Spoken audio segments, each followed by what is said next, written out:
Hey everyone, hope you all holding up with this heat. It's Le Grand Vizier here, and today we're getting together to talk about the Steam frame. Now that the Steam machine is out, we've got new info, and I thought, hey, maybe now's the right time to talk about it, do a little recap. So no editing on this one, you can listen to it like a podcast, there's our chapters, if you want to skip ahead a bit, just to make it a little more chill because let's be real, it's way too damn hot right now. As you know, I can't edit, I live under the roof. I'll spare you all the detail, but it's just impossible to turn on the PC. It's been a week since I've even turned my PC on, no stream on otherwise either, so as soon as things calm down, we'll get back to that. But for now, I figured out this would work just fine. Alright, let's get into it. I've taken a ton of notes. We're gonna go through all the pros and cons in details because honestly I've got a lot of friends and subscribers asking me which headset should I get? Should I buy a Quest 2? A Quest 3? Is there something better coming out? And so on and so on. The Quest 4 was just announced and we've got a bit more info on it, but I think we've reached a point there where how do I put this? I can't really recommend anything meta related to you anymore, and you'll understand why as we dive deeper. First off, the frame will never be blocked from updates. The Quest 1, no more access to the meta stores, and that's by design to force you to invest in the Quest 3 or 2. I'm not telling you anything new here, plain obsolescence. It's the same trick they'll put with iPhones, no more store access just to push you towards the new models, which aren't necessarily that much better in terms of specs or price, unless you find one secondhand. And if you do find a good secondhand deal, sure, that's a solid choice. But here's the things. On my Quest 2, I've noticed updates meant for the Quest 2 and 3 actually degrade performance from my headset. So even in the long run, it's getting stuff it wasn't designed for, making it less stable, less reliable. So no, it's not a good purchase or a good long-term investment. I just can't recommend it. Another point, some users have their headset locked for 6 months just because they posted something on Facebook. And here's the problem with everything meta related. You're subject to Facebook rules and regulation. So if you break Facebook's rules, if you post something they don't like on your personal account and that account is linked to your Quest, they can remotely block your headset. And suddenly you're hit with a 6 months ban or even longer. Now sure, maybe the person did post something they shouldn't have, that's not the point. The point is you buy a product. You should be free to do what you want with it. But with Meta, not the case. It's a little more open with product like Pico or you'll see the Steam frame. You've got way more freedom in what you can do with the headset. So yeah, that's the reason I can't recommend Meta. And I think Valve is gonna win over a lot of people with this. A ton of folks are gonna switch from Meta to Valve just for these reasons. And more that are coming. Another things, Valve is working on Android compatibility, which means Quest exclusives will be playable on the frame. You know we're in PC console world where exclusives makes less and less senses. Even GTA 6 is coming to PC, for crying out loud, or Final Fantasy on Switch now. And sure, you might be tempted to buy exclusives like Batman on Quest 3, but here's the things, since Android compatibility is doable, it's only a matter of time before Meta entire library is playable on the Steam frame. So I encourage you to ask yourself, isn't it smarter to get more open headset like the frame or something else? Because honestly, exclusives aren't really a selling point anymore. Here's another interesting point I noted. The frame is open source. Pardon is open source. The Steam runs on Linux Foundation, so your games will be more optimized and ultra stable compared to Windows or of the browsers. I'm talking PCVR games here, and anyone can work on improving it. Just like the Steam Deck, since it's open source, you have people running into a very specific problem, and in the long run, that's great because those issues get fixed fast by dev modders who takes the time to tweak the specs based on what they need.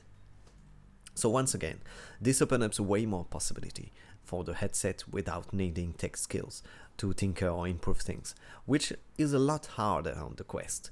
You can work around some limitation, but you gotta get your hand dirty. That's why I don't recommend for new users who just want a plug-and-play experience. Press a button, it turns on, where it worked down. Valve is game-focused, unlike Meta, so future updates and additions should be way more consistent. And they won't pull the same crap as Meta, like says the GTA San Andreas exclusive we've been waiting for forever, and that was supposed to come to Quest and never did. I'm still waiting, Zuck. I'm still waiting. A lot of people in Meta ecosystem have complained that a lot of choices aren't really made with gaming in mind. They just wanted console, you know. But the Steam frame isn't just a console.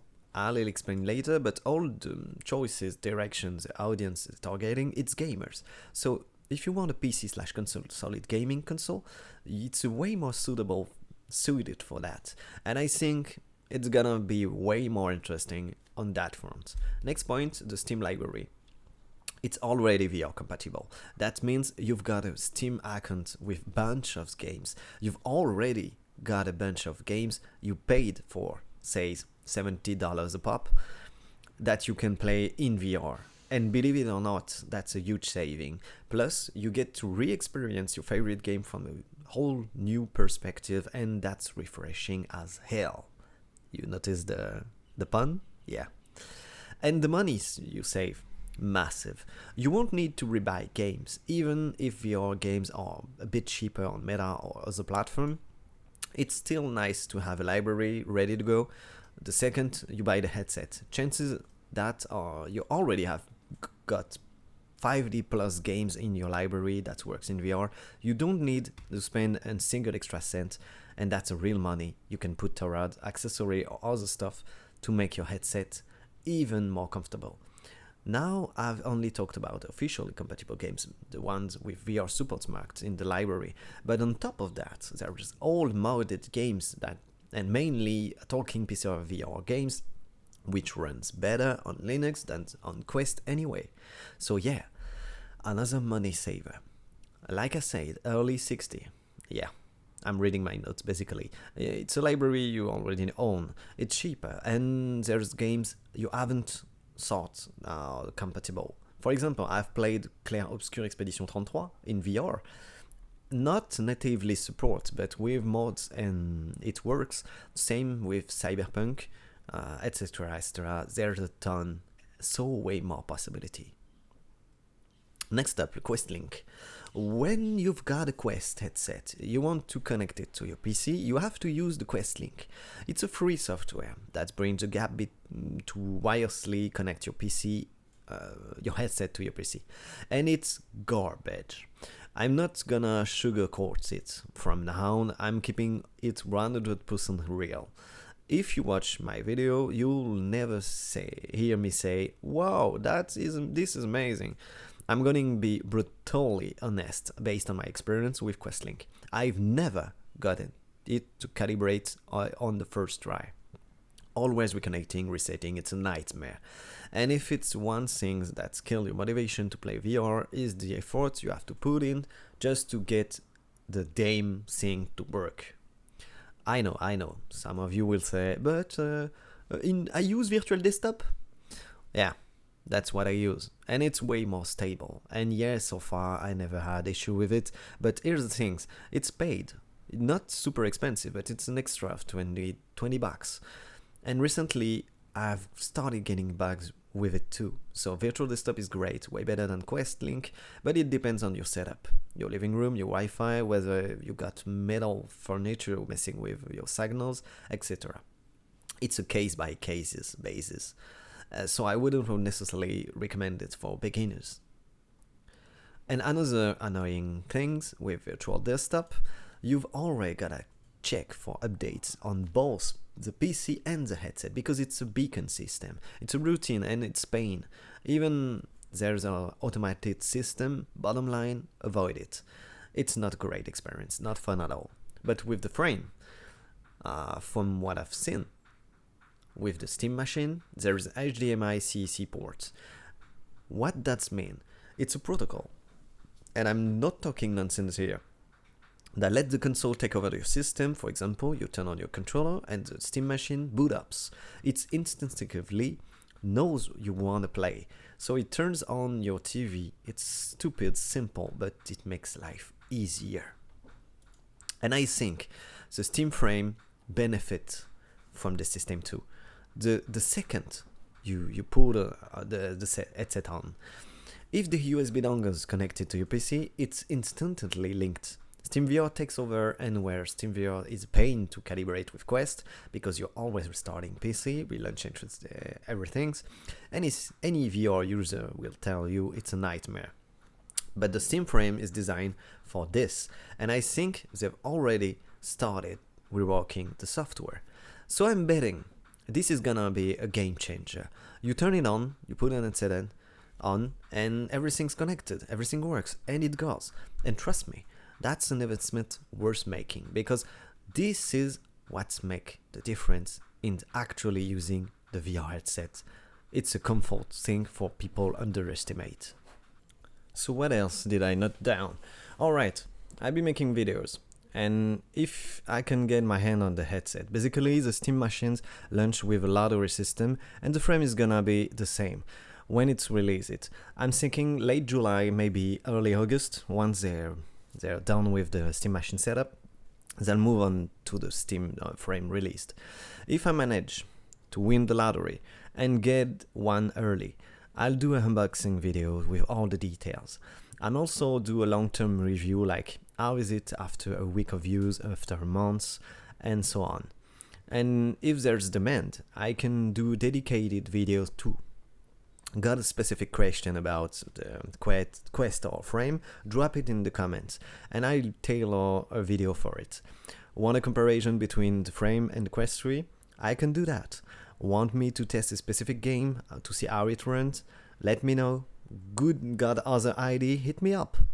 The request with the most likes will get priority, no matter what. But since I'm putting my money into this, and given the price, I'm gonna milk this video for all their worth. There will be a ton of frame content. It's only natural. But all of this depends on me winning the lottery. If not, I'll find a subscriber or a friend to test it and give you detailed, no bullshit review.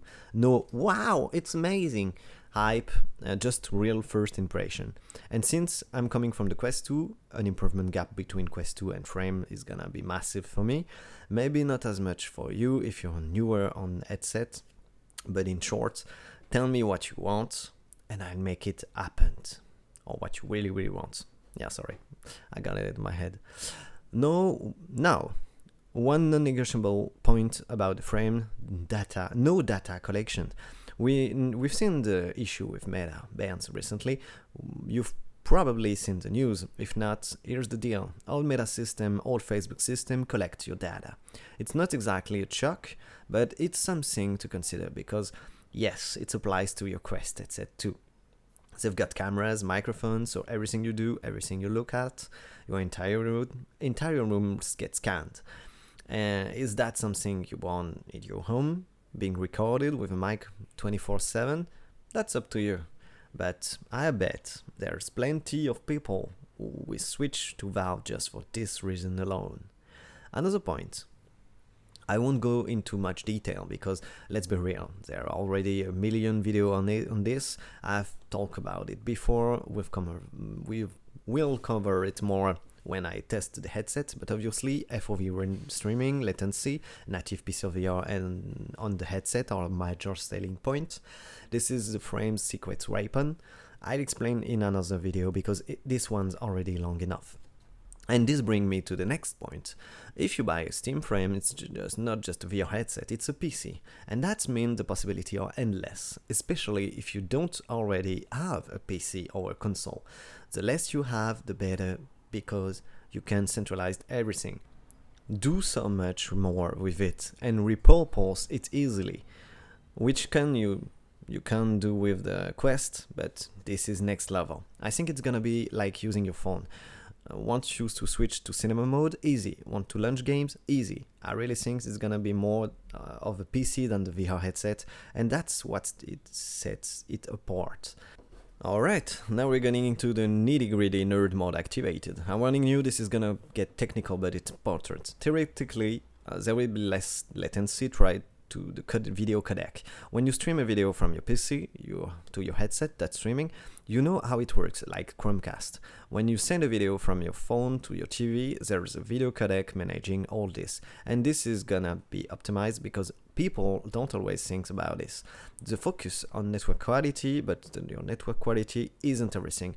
How codecs on video streams are managed makes a huge difference in quality.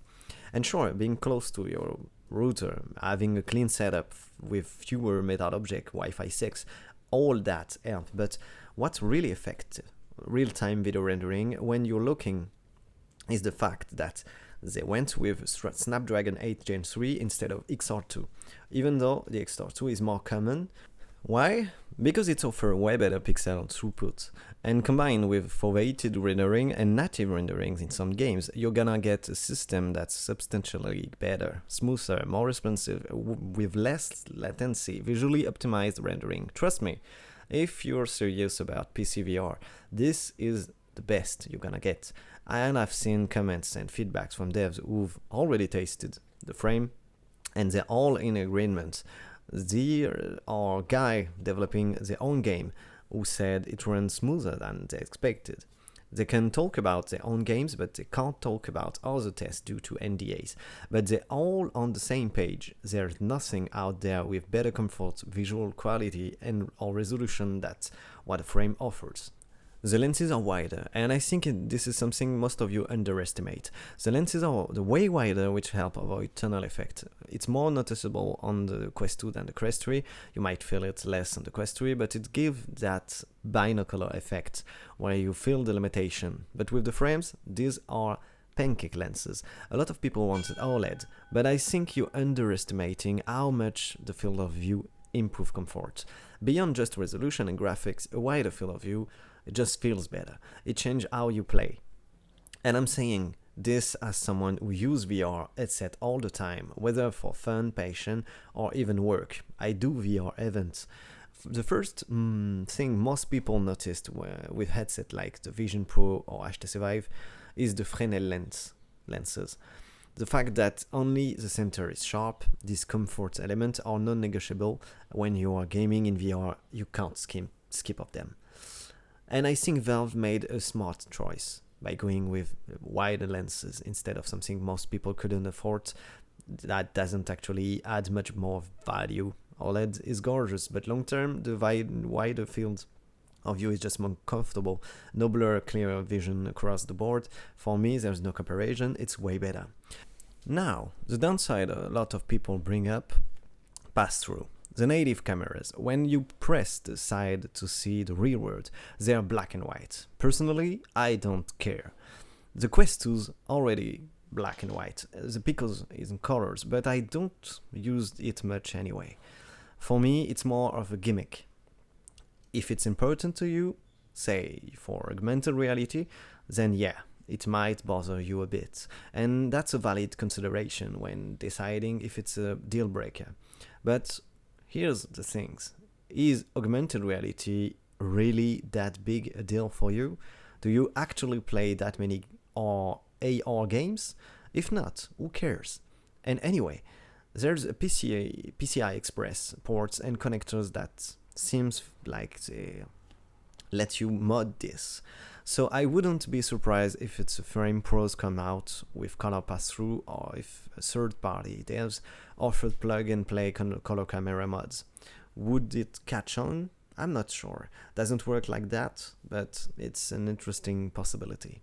Personally, I'm waiting for a game with insane gameplay that justify AR, or maybe a video editing or 3D animation app. That would be amazing. But right now, the best games aren't AR focused. So I'd recommend borrow the headset of friends and testing the specific AR experience you're curious about before dropping cash on it just for that feature. I don't think it's that important, but hey, it depends on you. Oh, and I had another note. You can comment below, I'm curious. What do you want to use the headset for? But what would you like to see that hasn't been announced yet? I think it'd be sick if 2D games had a system to convert to stereoscopic 3D on a giant screen. Imagine this. You launch your favorite game and boom, you're looking at it on a massive cinematic screen. But here's the kicker. It automatically converts the game so you get that death effect, basically fake 3D, like in Little Big Planet or Puppet Theater shows. But if it works for all 2D games, that'd be insanely cool. And I think it's the kind of feature most people aren't asking for, but a lot of folks will be pleasantly surprised by it. So if you've got other ideas for improvement or features you want, or a specific way you use the headset if you had one, I'd love to hear your thoughts. Turn the comments into a discussion. I will read them anyway. Be cool, and we can chat about it. And that brings us to the price. As I said, the Steam Machine just dropped, so I think the frame lottery is coming in the next few weeks, latest early August. They say it's summer, so it's happening, but delivery time, who knows? Even in the best cases, if we win the lottery, will it arrive before September? No clue. But the price, that's a big question. You know the Steam Machine is supposed to be 700, 800, and we ended up with a 1024 for the cheapest model and 1000 plus. And it scares me for the frames price. It's terrifying me. I was hoping for 800, 900, maybe even 7 if we got lucky, but now I'm not gonna lie, it's not looking good. Not good at all. I think it's gonna hit 1000. And if it's 1000 or less, we are lucky. I think personally 1200. I won't rehash the same old story, RAM prices, supplies issued, delivery time, etc. Again, who knows? But don't forget, this is a PC. I'm not gonna tell you it's chips for the tech. That's not the point. It's an investment. My wallet's gonna take a beating, and I'll be living on pasta and water for a while. So shout out to everyone who donates on Twitch. Or help me save up for this. It's all going toward the frames. And if anyone else wants to chip in, I won't say no, but I'm expecting a 1000 plus price tag. And yeah, it's a gamble on the future. It's that two-step for you. If it's that two-step for you, I get it. I recommend waiting and grabbing one used, because it's still a great long-term investment. I think this is the kind of product that will age like the Steam Deck. As I said before, the Steam Deck came out years ago and it's still relevant today, if it's not more so, because the community keeps improving it, making more compatible, more optimized, and the Steam frame will be the same. And I don't forget, it's open source. So this is something you buy for at least 5, 8, maybe even 10 years if you're not the type to upgrade tech as often as I do. I stuck with the Quest 2 to get the best value for money, and the YouTube channel helped me to get it through a sponsorship for the Pico. But in terms of investment logic, I've more than made my money back. I think if you don't have a PC at all, and you're ready to invest in the long term for something solid that's getting better thanks to the community, this is probably the best choice on the market right now. And I wouldn't bet on the Quest 4, even if it comes later with all the lessons learned, improvement and lower price. I'm not sure Meta ecosystem is as open or as interesting. So for smaller budgets, I say grab a used Quest 2 for the first VR experience, or just borrow a friend. But if you want to discover VR in the best condition and make long-term investment, I recommend the Steam Frame. And I'm almost certain of it. And I can't wait to get my hands on one, to check all the tech spec and see if it's really worth the price. But yeah, I'd be patient, saved up, and could be an amazing experience. That's it for now. We will see each other again soon when it's cooled down in the Twitch streams. You know where to find me on social for updates. Subscribe so you don't miss the next video or few video I will do on the Valve. And anyway, I'll keep you posted on socials. So second I get my hands on one, you'll get a video. Take care of yourself and drink water. Seriously, this hits no jokes. You'll die if you don't.